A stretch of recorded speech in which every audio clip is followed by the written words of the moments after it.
on which we gather is the traditional territory of the Anishinaabe, Cree, Oji-Cree, Dakota, and Dene peoples in the homeland of the Métis Nation. My name is Cecily Hildebrand, and I am the Executive Director for Candace House. And we are delighted to have you here today for a very exciting announcement. For more on this, I would like to invite up Daryl Stewart, Board Chair for Candace House. Thanks, Cecily. What an exciting day. So happy to be announcing this today. In November of 1984, 13-year-old Candace Dirksen went missing on her way home from school. Over the 33 years since, her parents, Cliff and Wilma Dirksen, have continued to honor the life and memory of their daughter through their energy and vision for projects and services that contribute to the lives of others. Stemming from their long journey through the justice system and courts and countless hours spent with others who've had similar experiences, this vision for Candace House was born. At Candace House, we're working to provide support to victims of violent crime, and we're going to do it only one block from the law courts downtown. Last fall, we began the process of quietly raising funds to complete the renovation to the space that we stand in today. This will be our first physical space. And today we're proud to announce that thanks to the generosity of many donors, private donors, donations from the public, and the hard work of our executive director, our board, and many other volunteers, that we're about to start the renovation of this space and Candace House will be born. There are many people, including me, that were inspired by the Dirksen's vision of a place that could make a positive difference for Manitobans dealing with the aftermath of violent crime. Ultimately, we can't undo the terrible trauma that people go through when they suffer a contact with violent crime. Not many of us can relate to what a victim of terrible crime would go through, but we can all relate to feeling alone, forgotten, and thinking that no one cares. When someone reaches out at a time like that, we remember it forever, and our faith in humanity grows. We hope that Candace House can be there for people that way. Once open, Candace House will offer a safe and comforting day refuge during the day, focused during the day, with all the amenities of home for families that are attending court proceedings. With no real space for victims and survivors of violent crime to go through during that court time, Candace House will be a place to take a break, to debrief in a setting of love, care, privacy, and confidentiality.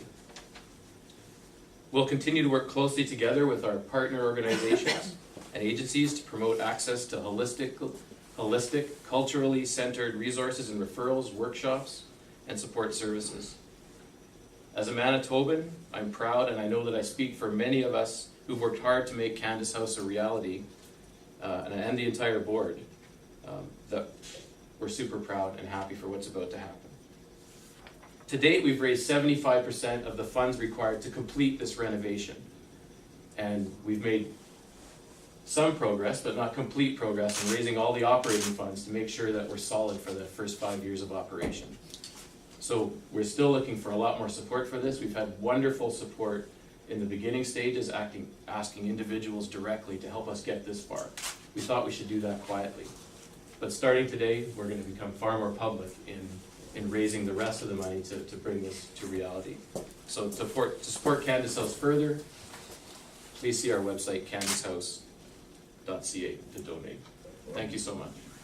I'd like to bring back our Executive Director, Cecily Hildebrand.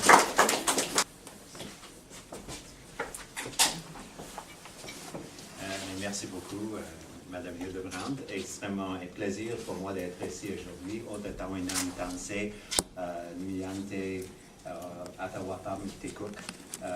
All my relations, it gives me great pleasure to be here. I'm very proud to have this moment to see something that I've been watching in the media for such a very long period of time, since I've been living here in Winnipeg. And when I was younger, we all know the story. But it's beautiful to see that something like this can come about from something so terrible. And so on behalf of the federal government, I'm very proud to be here, on behalf of the Prime Minister, to offer my greetings, but also to simply say, if you ever need anything from the federal government, I will do my absolute best day in and day out to try and find the support that you need in order to see something like this to come to completion and to make sure that it thrives. And because I know these types of supports are needed. When you go into the court system, it's not a welcoming place for many people. It's very different. There are power structures within those institutions. And to have a place like this where people can come and take a breath and relax and to think, to propose, I think this is most important, and it's something that we need desperately here in Manitoba, but also right across this country. So thank you for everything that you do, and that's what I keep on high.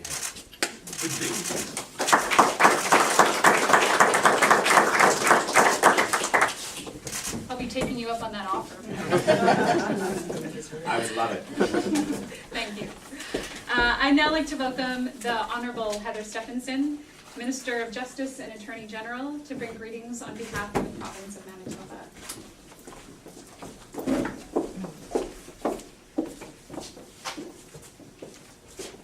Thank you very much, Cecily. Good morning, everyone. I'm honored to be here this morning, along with my colleague, Colleen Mayer, the MLA for St. Vital. Welcome MP Falcon Willett as well here, and all of you here today.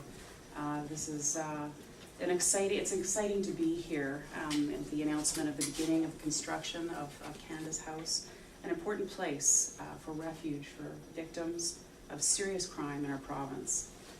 Thank you again, Cecily, and Daryl, happy birthday, by the way, for all the work that you do every day for this incredible organization. And most of all, I want to thank Wilma and Cliff, you two, for your visionary leadership in all of this. You both are a pillar of strength and courage in our community, and it's truly wonderful to see your dream of a safe and comfortable house for victims come true right here in Winnipeg. So thank you. This safe haven will allow victims of serious crime a place to rest, debrief about court, access resources, and participate in therapy.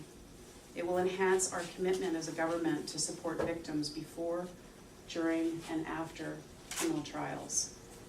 Manitoba Justice Victim Service workers provide assistance and support to approximately 19,000 victims throughout Manitoba each year, reaching out to victims of crime in all court and circuit point locations in our province.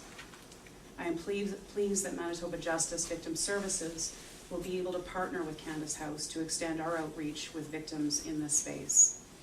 I'm also happy to see that Candace House is reaching out to community partners, including IAKEEN, which provides invaluable support for victims of MMIWG families.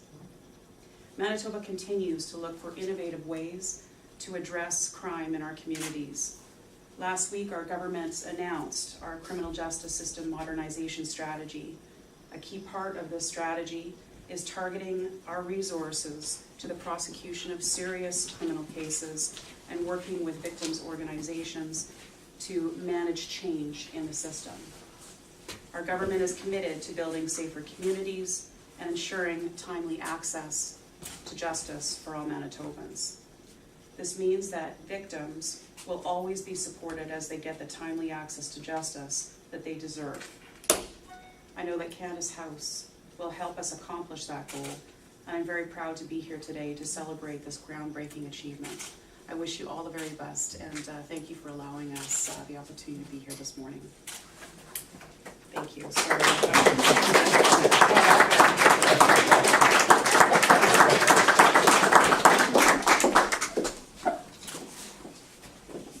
Thank you so much, Honourable Minister Stephenson. In developing Candace House services and programs, we have continued to consult and work closely with many agencies and community organizations. And one such organization we are proud to partner with is IAKEEN Healing Centre. IAKEEN provides culturally based services for victims and survivors, and we look forward to continuing to grow our relationship with them in the coming months. Please welcome Crystal Labarero, Interim Executive Director for IAKEEN Healing Centre, to share a few more words.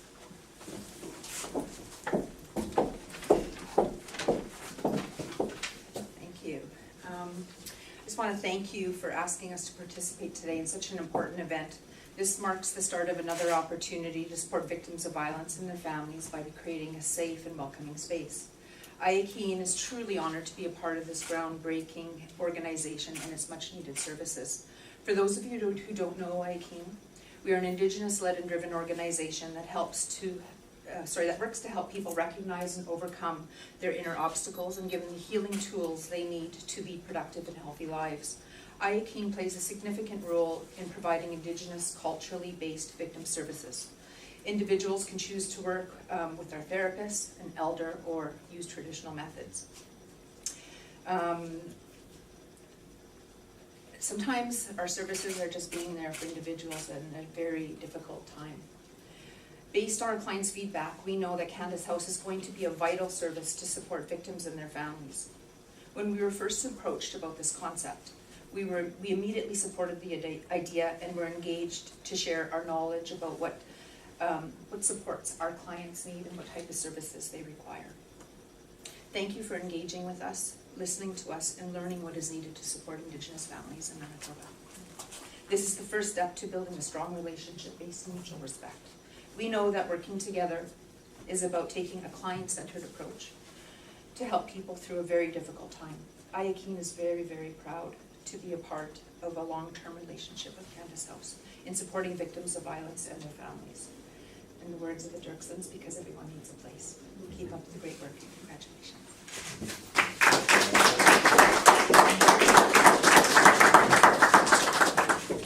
Thank you so much, Crystal. I would now like to welcome Wilma Dirksen, the founding visionary of Candace House, to share a few words. She's the real reason why we're here today. So welcome, Wilma.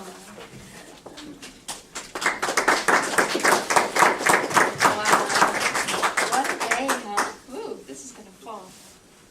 There, okay. Thank you all for coming. Thank you for this moment. And I just want to thank, where do I start and who, I don't want to let anybody out, but just thank you all, and especially for the board. Daryl, thank you for taking the vision, and Cecily for all your hard work. Wow. And for the rest of the board members here. Just amazing to come to this moment. But I'm post-acquittal now. And I kept going, as I've been going through this whole process, I kept thinking, is it gonna hold? Is it gonna hold? Is it going, am I, as an example and as a sample of a crime victim, am I going to reach that moment of satisfaction and release that we want? And that's what the process is all about. So I can say post-acquittal, it works. I think in the beginning, I was worried about the trauma of murder, but we had 23 years to deal with that, and then we hit the process of the criminal justice system, and I was terrified with the same terror of the trauma because I knew what kind of a big, intimidating animal the criminal justice system was. But by then I had already isolated the needs that a victim needs in order for justice to feel satisfaction. And so I applied those. In fact, I was just realizing I've applied Candace House principles to our going through the criminal justice system. I knew I needed a place when I was vulnerable. So for the very first, during the preliminary hearing, my sister came over with a van from BC, and I said, we're going to park your van close so that we can go over there when I'm vulnerable and intimidated. We did it, and it worked. We need information. We had wonderful people that we asked the questions, we knew what questions to ask, and they were there for our resourced us in a beautiful way. We needed vindication, and I think Candace was vindicated. We needed to be restored in our honor, and people have honored Candace so beautifully. We needed rehabilitation there. We had a whole community there who helped us get back on our feet and to be independent and move past the word victimization, though that's an important definition. And then prevention.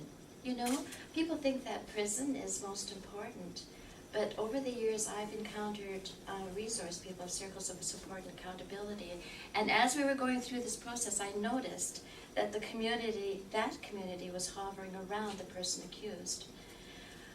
So I'm just thinking, as we were leaving the courtroom, I thought, did it work, did it work? We didn't get the answers we thought, and then realized, the answer and the conclusions aren't always as important as a healthy, invigorating, supportive, open information process, which we had. And I think, so I can say now with even more affirmation and I'm convinced we really need a good Candace House. And at first, it's a prototype, it's an experiment, and it's going to have its bumps. But it has really got a wonderful start in this place, so close to the, I didn't think there was a place this close to the law course, but it's just enough to do the dash. You have to leave that building when you're a victim. You just gotta get out of there. It's just filled with trauma. It's offender focused, you know, and so you gotta get out of it. And it's just it's just a dash enough to be invigorating and not defeating. Because in our cold weather, it can be pretty hard to sustain. So, and with the parking around here, it is so well suited to have that little safe haven where the victim comes first. We can openly say this is a victim-centered service. Criminal justice system is offender-focused, and that it needs to be. Restorative justice is also offender-focused, and it needs to be. They need to be a little bit more victim-friendly, perhaps. I'm not gonna let them get off of that much. But on the other hand, we need a place that is totally victim-focused, victim-centered, so that we can come here and ask the silly questions and cry those dreadful, ugly tears. And then have the resource and the skills and the learnings and the teachings that we also need to learn about how to become a different person, because it does change us. And we need the consultation and the guidance to become the person that we need to after we've experienced something that's horrific. So thank you. This is a huge moment. I can't believe you're all here. You look wonderful. And this is so perfect. So perfect. Thank you so much.